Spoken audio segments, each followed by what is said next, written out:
टीनू और मीना दौड़ते हुए आते हैं और अपनी दादी से कहते हैं कि कहानी सुनाइए। अब दादी उन्हें कहानी सुनाती है। सुनो, एक तारा नाम की लड़की हुआ करती थी। उसके माता पिता की मृत्यु हो चुकी थी, पर उसका बड़ा भाई उसे बहुत प्यार करता था। एक दिन की बात है, तारा सो रही थी। तभी उसका बड़ा भाई सूरज उसके पास आता है और बैठ जाता है। अपने बड़े भाई सूरज को देखकर तारा खुश हो जाती है।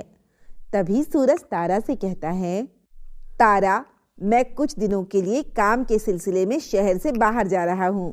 तब तक के लिए तू अपना ध्यान रखना मेरी बहन। भैया, मुझे आपके बिना अच्छा नहीं लगता, मुझे भी अपने साथ ले चलिए ना। नहीं तारा, तुम मेरे साथ शहर नहीं आ सकती।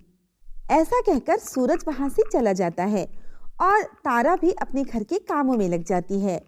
दूसरी तरफ सूरज की पत्नी निर्मला, जो कि तारा को बिल्कुल पसंद नहीं करती थी, वो गहरी सोच में डूबी बैठी थी। बहुत अच्छा मौका है ये तारा को घर से बाहर निकालने का, और सूरज भी अभी नहीं है उसे बचाने के लिए। मुझे समझ नहीं आ रहा है कि मुझे ऐसा क्या करना चाहिए कि ये तारा घर से निकल जाए, मुझे बोलना भी ना पड़े और वो खुद ही घर छोड़कर चली जाए। निर्मला तारा से शुरू से ही नफरत करती थी। वो ये सब कुछ सोच ही रही होती है कि तभी तारा वहां पर आ जाती है। अच्छा है, घूम फिर कर आ गई तुम, मिल गई तुम्हें फुर्सत। इतनी देर से कहाँ गायब थी? घर का काम वाम करना है या नहीं, या बस बैठकर मुफ्त की रोटियां ही खाती रहोगी? अब ये आंसू बहाने का नाटक बंद करो और चलो मेरे साथ। भाभी के इतने उल्टे सीधे ताने सुनकर तारा बहुत दुखी हो जाती है। निर्मला अपने कमरे में जाकर एक काली शर्ट निकाल कर तारा को देती है और उसे कहती है, ये ले शर्ट और इसे नदी पर ले जा, और नदी के पानी से इसे इतना धोना कि ये सफेद हो जानी चाहिए, समझी? तारा वो शर्ट लेकर नदी के किनारे जाती है और बैठकर रोती हुई सोचती है,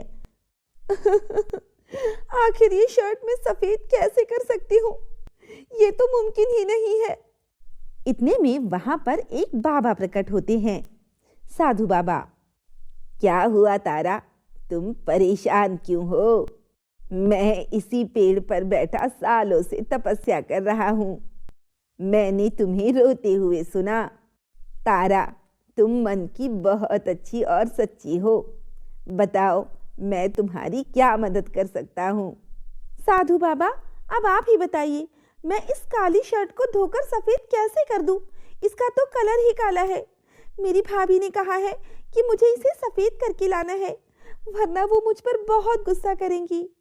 तारा, बस इतनी सी बात, तुम परेशान मत हो। तुम ये शर्ट उठाकर घर चली जाओ, तुम्हारी सारी समस्या खत्म हो जाएगी।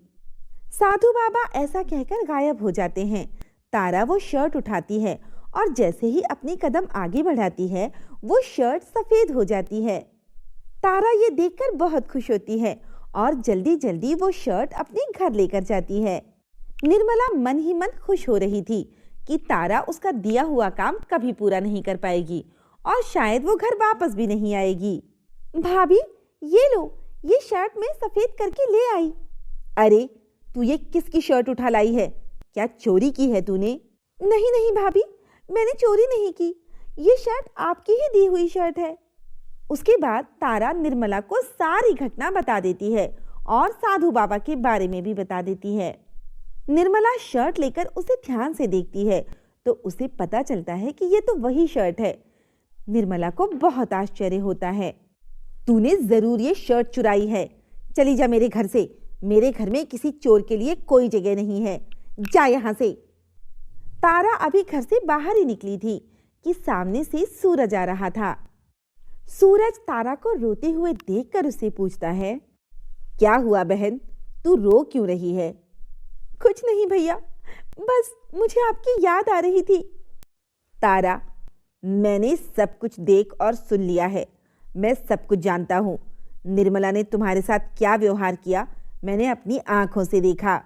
वो तो अच्छा हुआ कि मेरी ट्रेन छूट गई और मैंने सब कुछ अपनी आंखों से देख लिया।